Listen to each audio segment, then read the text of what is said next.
Hello teachers, grand mathematics analysis class में आपका स्वागत है।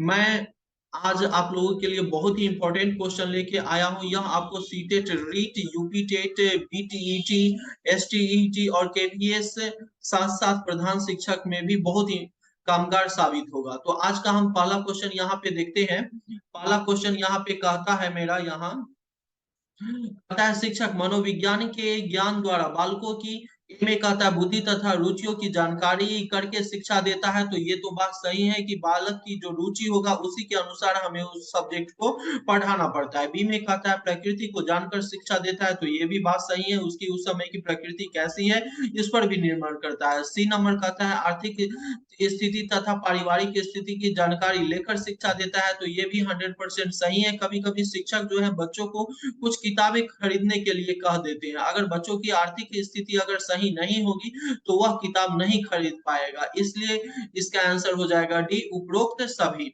नेक्स्ट क्वेश्चन यहाँ पे कहता है मनोविज्ञान का शिक्षा के क्षेत्र में योगदान है। ए में कहता है अब शिक्षा बाल केंद्रित हो गई है। तो ये भी बात सही है कि शिक्षा जो है अब बाल केंद्रित हो गई है। बी नंबर कहता है शिक्षा बालकों से निकट का संपर्क स्थापित करने का प्रयास करता है। बात सही है। सी में कहता है यहाँ शिक्षक को छात्रों की आवश्यकता का ज्ञान हो सकता है। और डी में कहता है उपरोक्त सभी। तो ये सी भी सही है, इसलिए इसका आंसर जो हो जाएगा यहाँ पे यह हो जाएगा डी नंबर। नेक्स्ट का क्वेश्चन यहाँ पे कहता है शिक्षा मनोविज्ञान एक विज्ञान है मानव व्यवहार का, मानव सिद्धांतों का। सी में शैक्षिक सिद्धांतों का। और डी में कहता है मानव की व्यक्तिगत विभिन्नताओं का। तो इसका आंसर हो जाएगा ए, मानव व्यवहार का। शिक्षा मनोविज्ञान एक विज्ञान है मानव व्यवहार का। तो इसका आंसर जो हो जाएगा यहाँ पे ए नंबर हो जाएगा। चौथा क्वेश्चन यहाँ पे है शिक्षा मनोविज्ञान की उत्पत्ति मानी जाती है। तो शिक्षा मनोविज्ञान की जो उत्पत्ति है वह 1900 वर्ष में मानी जाती है। तो इसका आंसर जो हो जाएगा वो हमारा हो जाएगा 1900 ईस्वी। नेक्स्ट क्वेश्चन यहाँ पे कहता है हमें मनोविज्ञान शब्द के समानांतर अंग्रेजी भाषा के शब्द साइकोलॉजी की व्युत्पत्ति किस भाषा से हुई है। तो साइकोलॉजी की व्युत्पत्ति जो है वो ग्रीक भाषा से हुई है। तो इसलिए इसका आंसर जो हो जाएगा यहाँ बी नंबर हो जाएगा। नंबर यहाँ पे क्वेश्चन कहता है शिक्षा मनोविज्ञान का संबंध है। ए में कहता है यहाँ पे मात्र शिक्षा से नहीं, शिक्षा मनोविज्ञान का जो संबंध है वह शिक्षा से भी है, केवल शिक्षा कहना गलत है। फिर है मात्र दर्शन से, तो मात्र दर्शन से नहीं, दर्शन से भी इसका रिलेशन है। सी में कहता है मात्र मनोविज्ञान से। और डी में सभी विषयों से। तो इसका आंसर जो हो जाएगा वह सभी विषयों से हो जाएगा। शिक्षा मनोविज्ञान का संबंध जो है वह शिक्षा से भी है, दर्शन से भी है और मनोविज्ञान से भी है। तो इसलिए इसका आंसर जो हो जाएगा यहाँ पे डी नंबर हो जाएगा।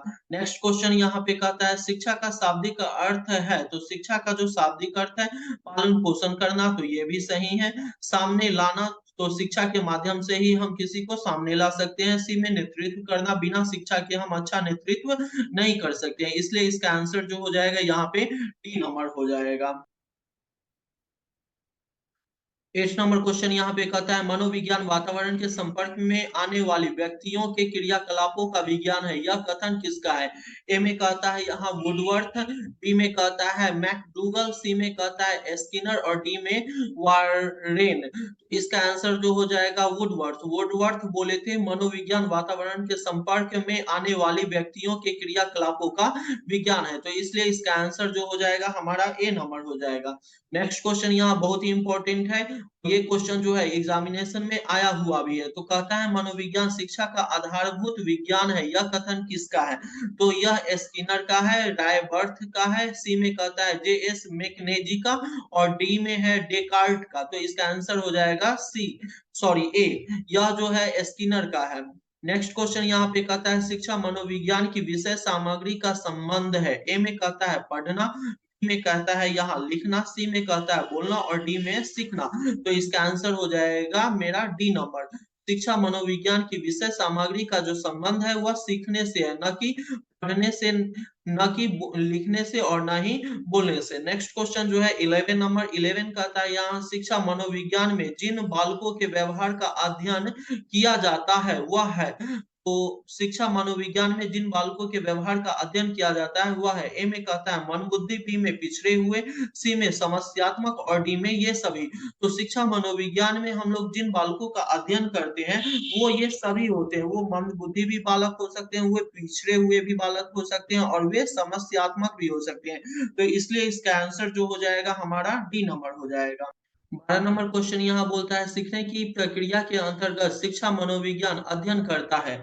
ए में यहाँ पे बोलता है प्रेरण व पुनर्बलन के प्रभाव का अध्ययन करता है। बी में कहता है वंशानुक्रम व वातावरण का अध्ययन करता है। सी में ध्यान व रुचि का अध्ययन करता है और डी में व्यक्ति के भेदों का अध्ययन करता है। तो सीखने की प्रक्रिया के अंतर्गत शिक्षा मनोविज्ञान अध्ययन करता है प्रेरण व पुनर्बलन के प्रभाव का अध्ययन करता है। तो इसलिए इसका आंसर जो हो जाएगा यह ए नंबर हो जाएगा। अगला क्वेश्चन कहता है यह मनोविज्ञान मन का विज्ञान है, यह कथन किसका है? तो यह जो कथन है ये अरस्तु का कथन है, इसलिए इसका आंसर जो हो जाएगा यह बी हो जाएगा। अरस्तु बोले थे मनोविज्ञान मन का विज्ञान है और यह बहुत ही इंपॉर्टेंट क्वेश्चन है आप लोगों।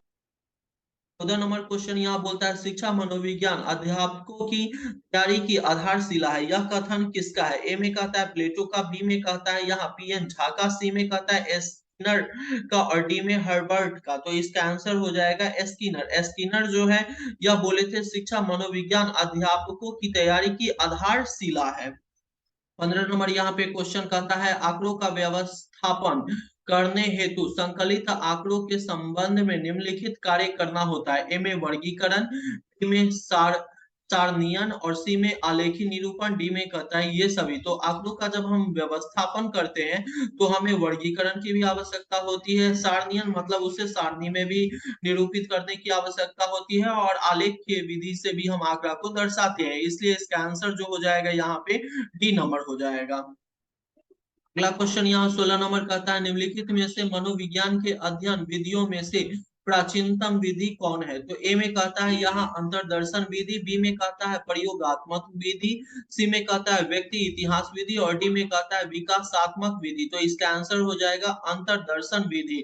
अंतरदर्शन विधि जो है वह मनोविज्ञान की अध्ययन की सबसे प्राचीनतम विधि है। नेक्स्ट क्वेश्चन यहाँ पे है मेरा इस मनोवैज्ञानिक अध्ययन विधि में उत्तरदाता प्रश्नकर्ता के सम्मुख नहीं बैठता है, मतलब जो उत्तर देता है वह प्रश्न पूछने वाले के सामने नहीं बैठता है। ए में कहता है केस स्टडी विधि, तो केस स्टडी में जो है वह प्रश्नकर्ता के सामने उत्तरदाता बैठता है। बी में कहता है प्रश्नावली विधि, तो प्रश्नावली विधि में जो है वह प्रश्न का आंसर देना होता है, इसलिए वहां पे जो है क्वेश्चन पूछने वाला सामने आंसर वाला नहीं रहता है। सी में कहता है साक्षात्कार विधि, तो साक्षात्कार में दोनों सामने रहता है और निरीक्षण विधि में दोनों सामने रहता है, इसलिए इसका आंसर जो हो जाएगा प्रश्नावली विधि हो जाएगा। नेक्स्ट क्वेश्चन यहाँ कहता है मनोविज्ञान शिक्षा के क्षेत्र में सहायता देता है तथा बताता है, मतलब मनोविज्ञान जो है वह शिक्षा के क्षेत्र में सहायता देके क्या बताता है ये हमें बताना है। तो ए नंबर ऑप्शन कहता है शिक्षा में कौन कौन से उद्देश्य निर्धारण करें, बी में कहता है शिक्षा के आदर्शों का निर्माण कैसे करें,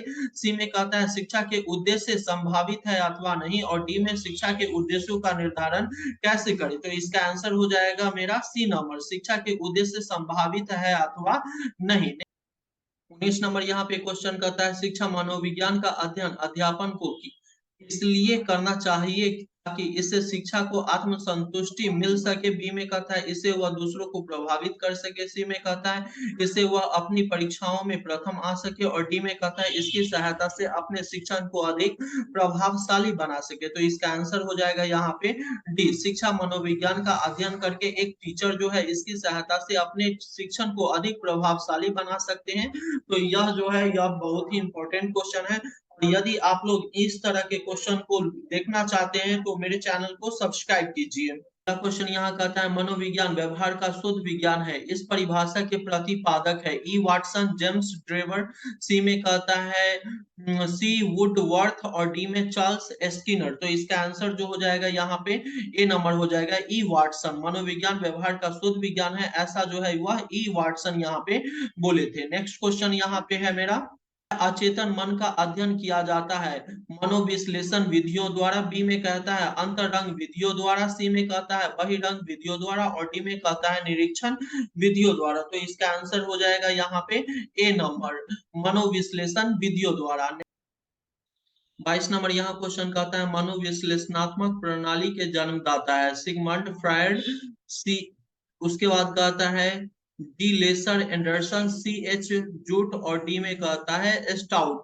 तो इसका आंसर जो हो जाएगा यहाँ पे वह हो जाएगा ए नंबर सिगमंड फ्रायड। मतलब कि मनोविश्लेषणात्मक प्रणाली के जन्मदाता जो है वह सिगमंड फ्रायड है। नेक्स्ट क्वेश्चन यहाँ पे है निम्नांकित में से मनोविज्ञान के अध्ययन विधियों में से प्राचीनतम विधि है। ए में कहता है अंतर्दर्शन विधि, बी में कहता है प्रयोगात्मक विधि, सी में कहता है व्यक्ति इतिहास विधि और डी में कहता है विकासात्मक विधि। तो इसका आंसर जो हो जाएगा वह हमारा हो जाएगा ए अंतर्दर्शन विधि। अंतर्दर्शन विधि जो है वह मनोविज्ञान की अध्ययन विधियों में से सबसे पुरानी विधि है। 24 नंबर क्वेश्चन यहाँ कहता है वुडवर्थ ने सबसे पहले निर्माण किया। ए में कहता है प्रश्नावली, बी में कहता है निर्धारण मापनी, सी में कहता है साक्षात्कार और डी में कहता है बुद्धि परीक्षा। तो इसका आंसर जो हो जाएगा वो हो जाएगा प्रश्नावली। वुडवर्थ ने सबसे पहले प्रश्नावली का निर्माण किया था। अगला क्वेश्चन है बालक के व्यक्तिगत अध्ययन की मनोवैज्ञानिक विधि है। ए में रेटिंग स्केल, बी में कहता है प्रश्नावली, सी में कहता है केस स्टडी और डी में कहता है प्रायोगिक विधि। तो इसका आंसर हो जाएगा यहाँ पे केस स्टडी, मतलब कि ऑप्शन सी हो जाएगा। बालक के व्यक्तिगत अध्ययन को हम केस स्टडी विधि के द्वारा जान सकते हैं। नेक्स्ट क्वेश्चन यहाँ पे है 26 नंबर वर्तमान समय में मनोवैज्ञानिक है चेतना का विज्ञान, बी में कहता है व्यवहार का विज्ञान, सी में कहता है मस्तिष्क का विज्ञान और डी में कहता है आत्मा का विज्ञान। तो इसका आंसर हो जाएगा यहाँ पे बी नंबर व्यवहार का विज्ञान। नेक्स्ट क्वेश्चन कहता है एक समूह की बनावट का अध्ययन करने में प्रयोग होती है। ए में कहता है प्रश्नावली विधि, बी में कहता है यहाँ पे साक्षात्कार विधि, सी में कहता है यहाँ व्यक्ति इतिहास विधि और डी में कहता है यहाँ पे समाज मीति विधि। तो इसका आंसर हो जाएगा डी नंबर समाज मीति विधि। 28 नंबर क्वेश्चन यहाँ पे बोलता है शिक्षा 28 नंबर क्वेश्चन यहाँ बोलता है शिक्षा मनोविज्ञान का विषय क्षेत्र नहीं है। ए नंबर में यहाँ पे बोलता है मेरा सीखने की प्रक्रिया, बी में कहता है शैक्षिक मूल्यांकन और सी में कहता है खेलों का प्रशिक्षण और डी में व्यक्तित्व का व्यवस्थापन। तो यहाँ जो है सीखने की प्रक्रिया ये है, शैक्षिक मूल्यांकन जो है वह शिक्षा मनोविज्ञान का विषय नहीं है, इसलिए इसका आंसर जो हो जाएगा यहाँ पे बी नंबर हो जाएगा। 29 नंबर क्वेश्चन यहाँ पे कहता है 29 नंबर कहता है निम्नलिखित में खेल पर आधारित शिक्षण विधि नहीं है। ए में कहता है मॉन्टेसरी विधि, बी में कहता है डाल्टन विधि, सी में कहता है व्याख्या विधि और डी में किंडरगार्टन विधि। तो इसका आंसर जो हो जाएगा यह हो जाएगा सी व्याख्यान विधि जो है वह हमारा खेल पर आधारित शिक्षण विधि नहीं है। इस नंबर क्वेश्चन कहता है शिक्षा विधि निश्चित स्थान पर प्रदान की जाती है, यह कथन शिक्षा के किस अर्थ में प्रयुक्त होता है। ए में कहता है शिक्षा का संकुचित अर्थ, बी में कहता है शिक्षा का विस्तृत अर्थ, सी में कहता है शिक्षा का वास्तविक अर्थ और डी में कहता है उपरोक्त में से कोई नहीं। तो इसका आंसर जो हो जाएगा यहाँ पे ए नंबर हो जाएगा शिक्षा का संकुचित अर्थ। यदि टीचर्स आप लोगों को मेरा वीडियो अच्छा लगे तो मेरे वीडियो को लाइक कीजिए और इसको ज्यादा से ज्यादा मात्रा में आप लोग शेयर कीजिए